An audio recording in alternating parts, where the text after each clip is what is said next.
I think the really exciting thing right now is that there's this new breed of independent content creator who are making what really amount to TV shows on the web, to the extent that Beat TV is like a TV show. You know, Goodnight Burbank is this amazing sitcom on Blip. You've got Alive in Baghdad, which actually has like 3 guys in Iraq shooting video on $200 DV cams, sending the tapes, the DV tapes, DHL, this guy in Pennsylvania, who's releasing a new episode of, you know, like a news magazine every week. It's incredible what's happening.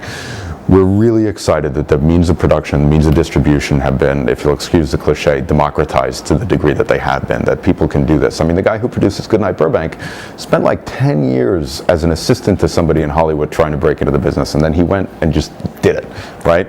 So we're really excited that we have a part in making this possible, and I think that the really exciting thing is that people are starting to make money doing this, people are starting to get good audiences, and then one really important thing that we're doing right now is we're starting to move this content to the television. As the traditional networks start moving their content to the internet, we're moving independent content to the television. And I kind of compare it to the Panama Canal. You've got the Atlantic and the Pacific Oceans at different levels like this, and then the Panama Canal is this great equalizing force with their locks that bring it to the same level. And I think that's what's happening right now. We're bringing this content to the television so that my Aunt Ginny can sit there with her TV remote control and make a decision as to whether she wants to watch Beat TV or CNBC. And the same thing is happening on the web. And I think, you know, there hasn't been a more exciting time in media in a very long time. Well, I think that it's really very interesting that like ABC is turning to, if you'll excuse the term, the vlogosphere for talent, like, you know, hiring Amanda Cogden. And my understanding is Amanda now has the top rated web show on abcnews.com, which I think is really cool. Really cool that they reached out to her in the first place, and really cool that it's successful. And I think that that model will work in the future.